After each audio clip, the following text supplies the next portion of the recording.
whisper, it roars. Glaciers crack like thunder. Waterfalls carve paths through time. And in the middle of it all, she waits. Motor Yacht Unbridled. A sanctuary of warmth and refinement in the heart of Alaska's untamed frontier. Bears wander the shoreline. Whales breach on the horizon. Seals nap on drifting ice while you sip champagne on the aft deck.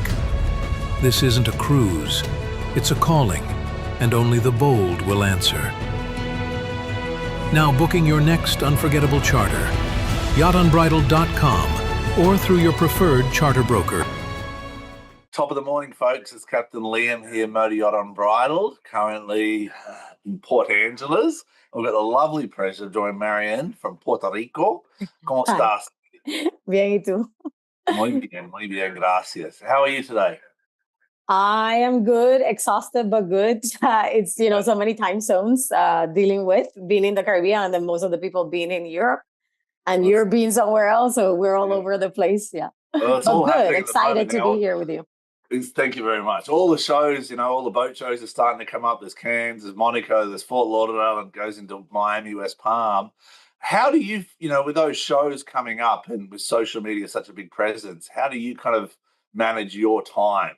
Do you go to any of these shows, or because you've got quite a famous presence? I feel like I'm like the rebel.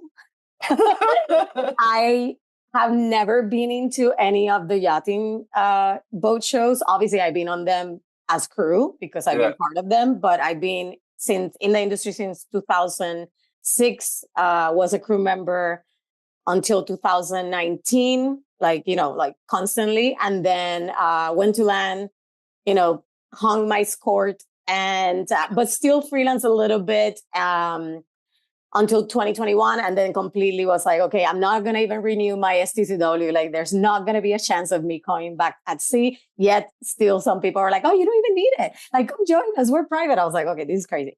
But with that being said, I never really enjoyed them when I was crew. And then when I became, a small business owner, obviously I kind of thought, oh, it will be good, marketing or whatever, but it just doesn't feel right to me because for so long, I feel like now the boat shows are changing quite a bit and they're exposing the crew welfare and, mental health and like really not utilizing the shows only for the principals and, the vessel sale, chartering brokers, but like also bringing the crew, which are the soul of the vessel, right? And really the engine of it. Like if you don't have crew, you don't have a yacht, period. So, it's really awesome to see. And now I'm kind of getting excited and inspired to like potentially start going into the shows and sharing and all that. But I do a lot of my work is behind the scenes and I'm happy to do it because as long as I'm doing something that feels right to me, that's what matters. And for me, it's really not just sitting on a chair, having people view me and talk, but really doing and being at service in a way that really supports mainly the crew because I've been crew. So, with the shows, I don't really right now, they don't really do much to me. Let's put it that way. Yeah, but or affect me, I would say. Like you're saying, the shows are changing. And for people who don't know, you're a host of a show with, Uncensored. You're also Yachts Mermaids. There's so much to unpack here. But the one thing, what I'll say that I've noticed, Mary, if you don't mind, is the power you bring to the woman's voice is just beautiful. Thank you. Is beautiful. I look at your website, I share it with my wife. You talk about different challenges that specifically women face in yachting. And you dive right down to the details of the cycles, the stress, the hormonal stress. You talked about gut imbalance. I am an advocate of cyclical living because like I was mentioning before we started recording, I did 8 years on board, like full time. And on my 8th year, I was dying. Like my body was shutting on me. Alcoholism was an issue, drug issues, mental health. I was quickly declining it to the point where I had suicidal ideation. So like suicidal thoughts. And I remember This one time we finished charter in the Caribbean. It was the winter season, last trip, and it was my watch. Everybody went out. I was going home because I'm from Puerto Rico. We were in San Martin, so I was going home the next day. So I took the watch and I went out to the dock, and there were people from the other boat outside, and they gave me a glass of wine. I was like, oh, it's just one glass. Like, it's not going to be like anything bad's going to happen. And that one small glass of wine completely tripped me. Like, I was like super drunk because I was under nurture, completely tired, dehydrated. I was burnt out, you know what I mean, in every single aspect. So that small alcohol intake that maybe in a different occasion wouldn't have done much to me, it completely tripped me. And what ended up happening was I said to them, hey, because I was feeling kind of off, I was like, I'm going to go get a coffee. I'll come back out. Went to get a coffee, went to shower, pass out in the shower. My butt was shutting the drainage. So I got woken up a few hours later by crew members like, hey, wake up, because the entire cabin had flooded. Yeah. So, I mean, I can laugh about it now, but I had a lot of shame around it, you know, before.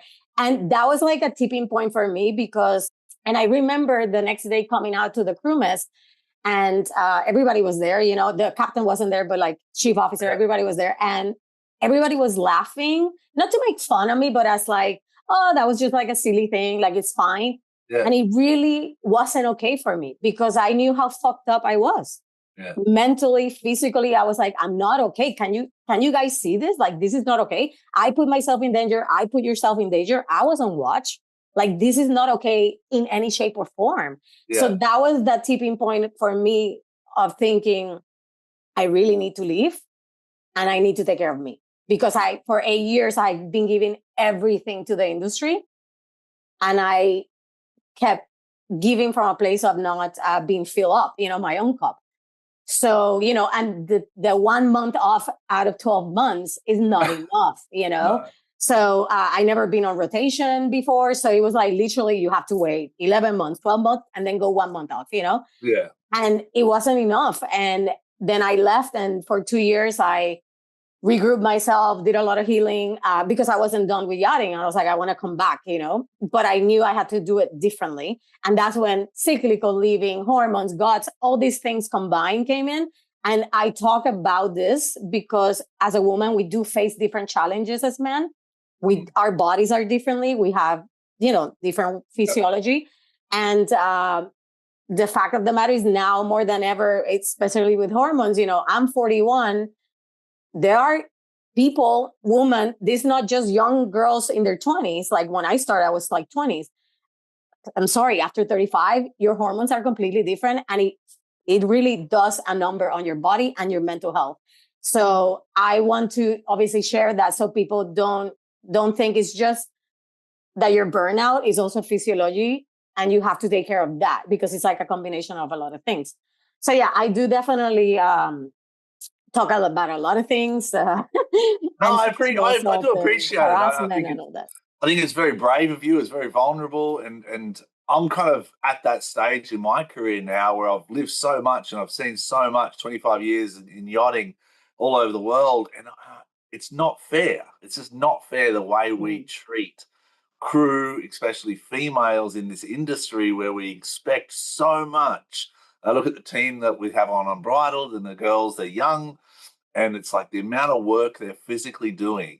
And, you know, for example, the last charter, I had one priority. I said, the one priority for this charter, folks, is water. Drink water. Water. Because I know it'd be physically exhausting. Yeah. I just wanted to see what the take was, you know, a bit of a test for myself.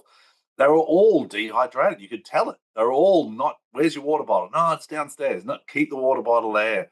And after 3-4 days of water, their bodies felt, you could see it. They were more positive. They were, you know, more vibrant. They were more happy. And I was like, that's strange. Why such a simple thing can have such a positive influence? Yeah. Therefore, why aren't we focusing on helping these crew, male and female, to be at their peak performance if we're demanding the most from them? And that's kind of where I'm seeing the journey in yachting with companies like yourself at Yachts Mermaids going, you're focusing on this. Okay, people are focusing on mental health. People are focusing on physical health. How do we kind of bring it all together in unity? But I love the platform. I think it's awesome. Whereabouts in Puerto Rico? San Juan, the capital. Beautiful. Yeah. Heaven. Beautiful part of the world. And you know, like you just mentioned the small things, and that's the thing. And it's true, you know, we expect the best of the best in the industry, but yet we don't support the people that are giving us the best of the best to be optimized, to be able to deliver at that peak. Because to be honest, we're delivering at a really high level with not optimization. So imagine what we can do if we would really be optimized. You know what I mean? Like next level, you know? That's my thoughts. But as a captain, how do I, and I'm brainstorming with you, it's the way I kind of work is, as a captain, how do I do that? Because I want to sit down with my team and say, okay, it's Monday. Let's do a meditation. Let's go for a hike together. Let's prioritize our physical health and our mental health so we can perform at our best. That doesn't fit into a general yachting structure. Or can it? You know, just because it hasn't been done before doesn't mean it cannot be done. And that's where you have to be, you know, that type of rebel personality of like, I'm going to do it differently. Yeah.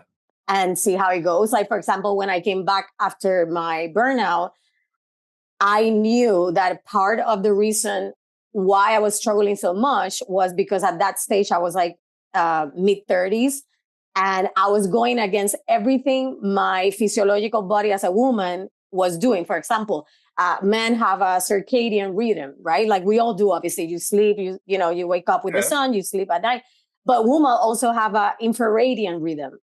And that rhythm happens when you are fertile. So meaning when you have a menstrual cycle, right? Yeah. When you're a kid, you don't have it because you haven't yet done puberty. When you become, you start bleeding, then yes, you have that infraradian rhythm. And then once you go into menopause, you don't have that anymore. So most of your life, that midsection, which you're going to be in yachting, more than likely or not, if you're in the super yacht industry, you're working against that rhythm constantly. Yeah. So because we're trying to do life as a man, right? Like most men, I mean, it's pretty, you guys are pretty steady across with the hormones and everything. Like the energy level is like pretty much, but we cycle through our, every week is a different type of cycle for us. So for example, I'm bleeding. I don't want to go out. I just want to, like, my body's releasing. I just want to be internal, but yet I have to go out, be happy, pretend I'm okay, right? Like I'm going against my natural rhythm. So then I start peaking again. And then I'm like more social. Then you get into ovulation. You're like, bring it. I can take on the fucking world, right? But then as soon as that happens, then you go back into your premenstrual and you're kind of like, don't get, like the shadow side of that is like, don't talk to me, like the bitchiness, right? That comes through. And that's just the shadow side of it because we're going against that infrared radiant rhythm that's naturally to us. So what I did, I was a rebel. I came back. I was like, fuck this shit. What I did wasn't working. I'm going to do it differently. I sat down with the first captain that I joined the vessel and I said, listen, let's do an experiment. I'm going to create the entire interior department with the cycle of each woman. So for example, if you're bleeding, you're not going to be with guests. I'm going to make sure you're doing laundry. I'm going to give sure that you have extra breaks so you can really take care of yourself because you're more tired, and it impacts women very differently, right? Like some women can take on the world because maybe they're a bit younger. So their hormones are not super crazy at the moment. But when you're in their 30s, like it's going to change. So I started creating the interior rotation cyclically. What happened? One, we were optimized. Yeah. We were not going against, so we were not like, we were not constantly tired. Because we were going with our cycle. Two, the men were no longer shaming us for having a cycle, right? Like, oh, you're on your cycle, or, she's riding her bicycle, all the nonsense that people say out of fear and out of uneducation, period. The men in the boat actually started wanting to educate themselves. Oh, and actually, then they were like, "Oh, let me help you," because they knew we were very vocal of who was in what part of the cycle. So they knew who needed extra support. They knew who could take on the world at the moment. So it's like, Marién got it. She's on ovulation. She's good, you know. So it was a complete change in the crew and the atmosphere of how we work. So and that was just me saying, I'm just gonna create the schedule and the rotation in mind consciously of the woman's cycle. That's it. It's not that big of a deal, to be honest. It's very doable because if you think, if let's say somebody gets sick, right? You got to step up. Doesn't matter what it is, right? So you can always give that extra crew member more breaks, the day off. It doesn't matter how busy you are. There's ways to work around it because to be honest, people think that women sink at the same time. And it's true, but not not on the same exact day. Yeah. So no, you just started a yacht or, you know. So we're always going to be in a different energy level. So then we can really create that system. Yeah. And for 8 more years, that's how I did yachting. And I was the chief too, right? So I was like, I'm in a position where I actually they're giving me the ability to create my own rosters, right? My own rotation, my own schedules. The captain doesn't care as long as we do the job and we are performing. It doesn't matter how we do it, right? Yeah. So, and the fact that I was telling women, okay, let's talk about our cycle, educating them because most women don't even understand their cycle. Yeah. And they hate it. And actually, something very empowering. So just being a rebel and doing things a bit different, just a little bit, doesn't have to be massive, does create a massive impact. And what we also saw was that the mental health of women completely upgraded. Oh, fantastic. Because the menstrual cycle has to do a lot with mental health of women. And this is something we don't talk in the industry. We're talking about mental health, but the woman's cycle has a lot to do with the mental health of a woman, completely different than a man. So, So, just little things. And like, for example, meditation. Yeah, it's not common, but I used to do that. I'm like, we're going to sit down and we're just going to breathe together, With your team. Yeah. And people are more open, Yeah, I'm very lucky in a lot of ways, because a lot of crew I work with, I try not to put too much pressure on. And a lot of times after a couple of years, I'll leave, go to another platform, and then I'll come back because I realize my long-term goal is healthy crew that can go to other programs and succeed, which means you have to accept a little bit of not failure. You've got to accept some mistakes in order for the growth. I understand that. You've got to have failure. You've got to have, I always have this saying, it doesn't matter how many times you hit the ball. It really doesn't matter if you score or you miss, as long as you hit the ball. Just keep trying to hit. Yeah. So that's a big area of vulnerability that you've identified, and I really resonate with that because it's something that I'm not familiar with. I'm really not. It's not in my wheelhouse, let's call it. I'm in the bridge now. It's not in my wheelhouse. But I'll bring that into the game, and I'll speak to the team about it. In terms of Yachts Mermaids, you were successful at sea, you had a wonderful career. What was the moment that you kind of went, okay, now it's time to go ashore, or let me try something different? Because you've always, like you're saying, you're being a rebel. And what I'm looking at with your website and your the show and the platform you've created is it's still a rebel. You're still there. You're still pushing boundaries, and I love it. I mean, to be honest, I feel like I was married to the yachting industry.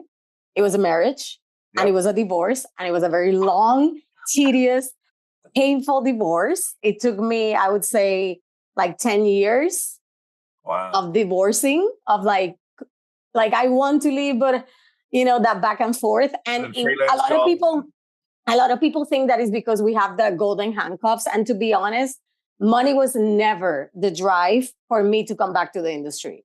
I could have pretended that it was, but it wasn't.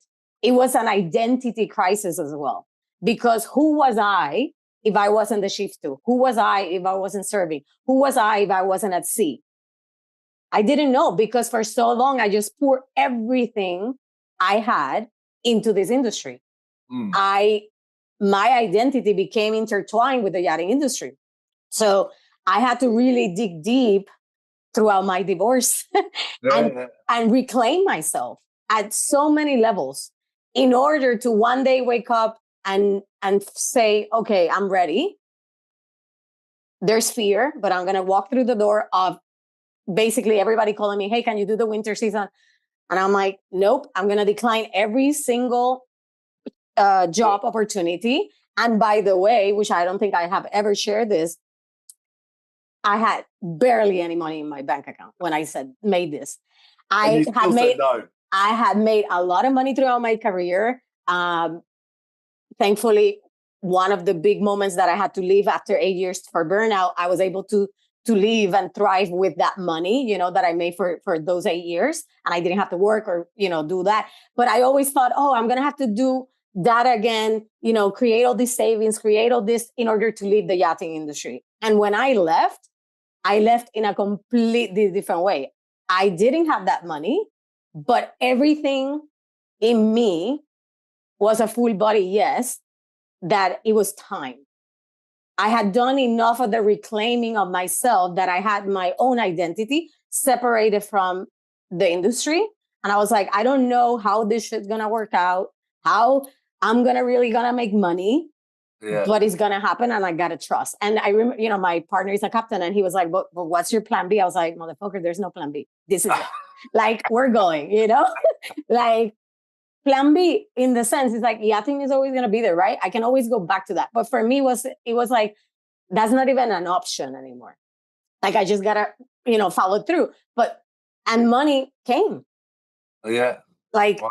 Abundance. Yeah. Actually, I make more money now than I was making before, So, and I work less. I do work in my own terms. I do whatever I want. I literally am living the dream of, because what I loved about yachting was that we travel and we can work in so many places. So I have a life right now that I get the benefits of yachting that I loved, but also the benefits of not being part of such a demanding industry, Yeah. It is an identity crisis, yachting, when you think about it. People get taken out of their home environments, put in a little petri dish, and are expected to perform at such a high level. How's it not going to have problems? You know what I mean? That's the way I look at it. Like, I kind of look at the demands. I go, how are we not going to have mental burnout? How are we not going to have physical burnout? And I think it's changed over the years. When I started 20, 25 years ago, it was more about going to nice places, enjoying the crew, enjoying the clients, enjoying the environment. That was it. The demands over the years of just unrealistic expectations have got so great that the crew are just doing these 14, 16-hour days still. But the pace of the 14, 16-hour days, they hit the bed and fall asleep. Like, it's just that quick, rather than taking an hour to unwind, reading a book on the sun deck. We need to find those spaces, Yeah, absolutely. So you moved to shore. Puerto Rico is still a huge part of your identity, and also the yachting industry has really started to take off more and more in Puerto Rico. What are the developments you're seeing? Because you're an agent in Puerto Rico, correct? Mm-hmm. Yeah. What we have been seeing now is that there is a new shipyard on the make. It's great because it's going to create local jobs, at the same time. It is quite sad that there's mainly other companies coming in to take over. And, it's sad because obviously I'm a local. So I'm like, we should be supporting local businesses from everywhere we go. Obviously, bigger companies are coming in and they're not even here on the ground. They're just like flying things. And last winter, I was just like putting fires out because these big companies, it's volume, it's not quality. So when they're not delivering, then I have to put the fire, which I'm happy to do so, because that's what I've been trained for the past 20 years. Yeah, exactly. Solution oriented. So, and I'm crew, so I know exactly how the crew member is thinking, their anxiety levels, their unregulated nervous system. Puerto Rico's got everything. I mean, I love Puerto Rico. The challenge I think people face is they don't really have that patience to go through a couple more steps, because Puerto Rico. Oh, a lot of couple more steps.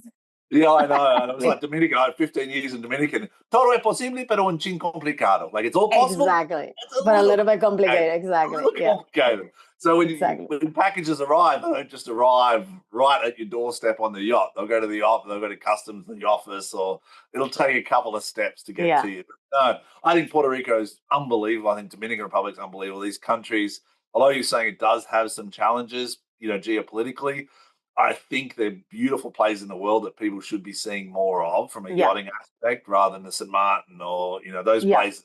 It is obviously it's a bigger island, and there is a lot of nature. If people are into like hiking and diving, waterfalls, like the inner island, like we have the biggest amount of rivers in the Caribbean. So there's a lot of that, and it's beautiful. The culture, I think that's one of the biggest things, the culture, the music, the dance, like there's a lot to be seen here, but I feel like it's more for the adventure soul. Yeah. Not the type of people that want to be seen in Saint-Tropez and some bars, That's not the true, vibe actually. here. That's where it changes. It's more of like a you've got a huge marina there now. You've got, I still love Club de Pes. The boats I'm on are getting bigger and bigger, so they don't have it in there anymore. But I'm like, that was still my favorite place to go. I don't know why. We do have that safe harbor now in San Juan, so obviously a lot of big boats can go there. Yeah, and it's perfect. It's right downtown. So exactly. All right, and then Yachts Mermaid, what's coming up in the next 2 to 5 years? What are your thoughts? Oh my God, that's too long. That's too far for me. We're just waiting for Christmas. What's coming up, to be honest, I've been working a lot behind the scenes with the movement of SASH, being an advocate for sexual harassment and assault on board. So there's been a lot of that behind the scenes, kind of like trying to figure out how to make it better for the industry, how to support those in charge, and how to support, obviously, the crew that have gone through that, and potentially how to mitigate this from continuing to happen as much as possible, because, it inevitably it will happen at some point. But so we're working on that, on like really educating people. You're part of one of the groups that I'm part of with the Crew Safety Forum. Great conversations. I think this was really needed to really just kind of come together, because like I feel like in the yachting industry, by design, is designed to be an isolated industry, because it's a private industry. When you're on a boat, you want to be private, you want to be isolated. Crew get isolated on board. Like everything is revolves around isolation, and there's a big community, but I feel like even the big community that there is still quite divided. So now with this kind of forums that we're part of, and we're coming together as an industry, and those who really have the same values and care about the welfare of the industry as a whole, not just the crew, because what we do for a crew, we're also supporting the principals, the stakeholders, like they're going to be supported through all this because their money matters as well, right? Like, so basically we're working behind the scenes with people like you, with other people like Karine Raisin and Caroline from Super Yacht Guidance. I mean, there's everybody, like PYA, like everybody's involved in this. And I think we're just really having conversations that were overdue on how we can really sustainably move forward, because it's going to take all of us. It's not just one person here, one person there doing. Obviously, as an individual, you're going to do what you can from where you're at. I'm going to do what I can from where I'm at. But we also have to come together and together, like, create that movement, because it is inevitable. Change is inevitable. If there is one constant thing in life, it's change. So it's going to happen. It's going to take time. It has taken time. But I can tell you, 2006, I started. The yachting industry is completely different from when I started. Yes, there's similar issues, bigger issues sometimes, but it's completely different. So very much so. It's going to continue to change and develop, and hopefully get more regulated and more support, and more people are going to start doing the right thing, because I feel like a lot of time it comes down to social responsibility of doing the right thing. Yeah, it has changed a lot. I've got to admit, I'm 45 now, and I love going to sea. I love doing this. But even now, this last 12, 24 months with social media, and I'm learning as much as I can about that, and it's a positive influence a lot of times. But even I'm going, all right, I've got to sharpen my skills here, whether it's with Karine at the Crew Coach, or whether it's platforms like yourself, or those different, the groups we're a part of, the safety community and things. I think it's important captains keep realizing that we are the ones to blame for so much. And that's a hard thing to say, because really your pride is everything. But I see things and I hear things that I'm like, I didn't expect that on other boats, or on this boat, or on different platforms. And I hear these stories because I'm asking now more. And I'm like, that's horrible. That is horrible. How can a young girl go through crying every day because of verbal abuse? Mhm. Like, that's horrible. That's criminal. You know what I Yeah. mean? But it's happening in industry. So for me as a captain, my biggest thing is third party oversight. I am screaming for it. And I'm just like, Yeah. please, people, ask the crew irrelevant of the captain from a management perspective, from an owner perspective, ask the crew, is there any issues? And then hopefully it's none. But I know there's going to be 1 out of 10 boats that someone says, you know what, this situation happened and that really should be looked into. And whatever the outcome is the outcome. You know Yeah. what I mean? Whether it's civil or criminal. But I think the accountability is a tough one in the industry too. Where's the accountability? You know, where's the Exactly. governing body? Is a flag, is a country? That's the battle where Yeah. I think people are taking advantage of us as in crew, us as in humans, us as an ex-crew, you know?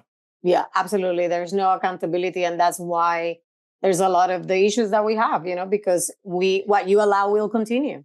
And we have allowed many, many things that are not okay to continue. So, that's where we're at. But now we're screaming from the top of our lungs, like, hey, we need change. We need to do this, but not immediate. It's not going to be immediate. It's not going to be a quick fix. It's going to take a long time, a lot of strategy.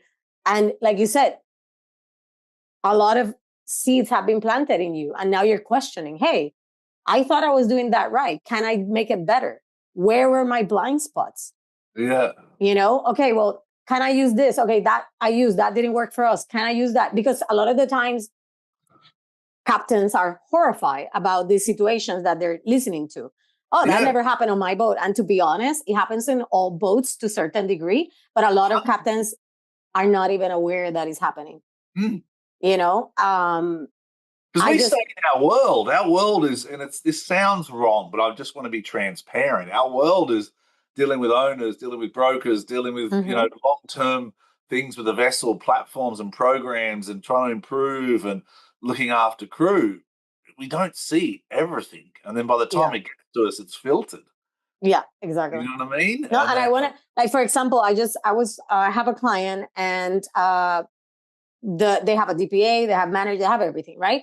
I trust the captain, we talk about everything and anything. And I'm the recruiter on that vessel. And I told the girls that were put on this vessel new, I told them who their DPA was. I did everything that the captain was going to do anyway, but I also did it because I know the boat from inside out. Yet, even when they were told, given instructions, everything, a situation happened on board that I wasn't expecting at all to happen on that vessel, but it did happen.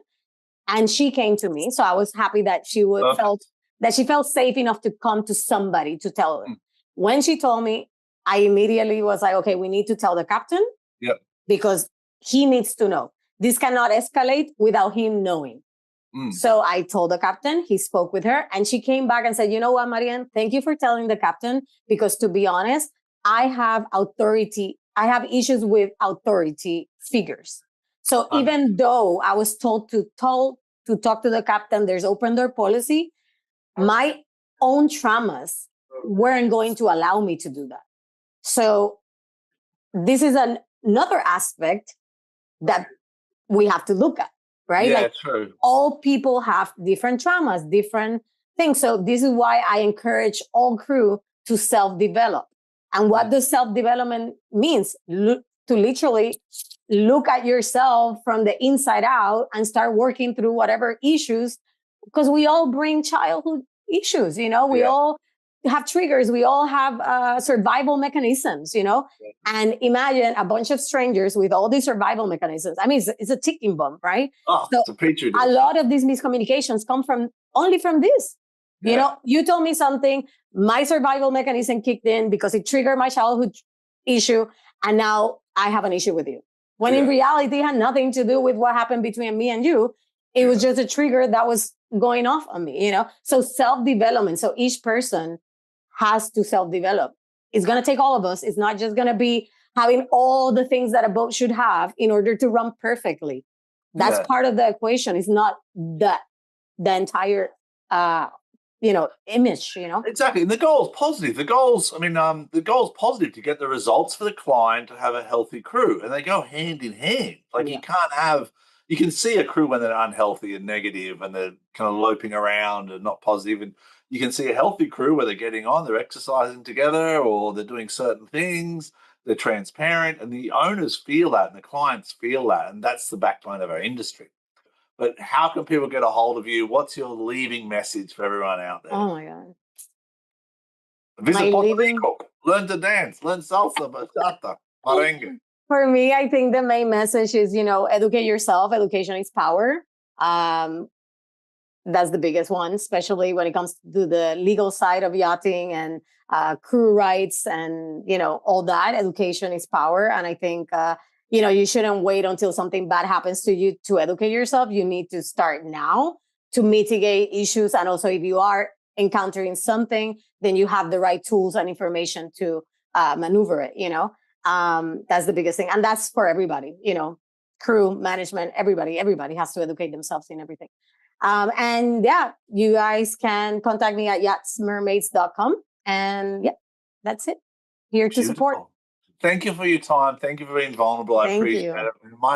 I'm from Motor Yacht and Bridal here currently in Alaska, getting ready for next season. We'll see what the winter brings us. But I implore everyone to reach out to you. I think what you're doing is phenomenal. You've even given me insight into the hormonal balances and the different cycles. And that's something that, as a captain, I don't have to understand all of it because I don't think I will all of it, but I've got to respect that space and not treat females or women like men. Because like you're saying, men are pretty stable, hormonal. Women, it's not. And we have to treat them in that way and give them the space and the tools they need to succeed because it's such a huge part of our industry. Thank you. Be blessed, be safe, look after yourself. If your brand belongs in the heart of the yachting world, this is where it happens. Yachting International Radio reaches over 1 million yachting professionals and enthusiasts every month with 77 million impressions, 220,000 social followers, and 74,000 podcast subscribers. Our hosts are insiders, crew, captains, CEOs, trusted voices shaping the industry. This is targeted, high-impact advertising in a luxury niche. Visit yachtinginternationalradio.com/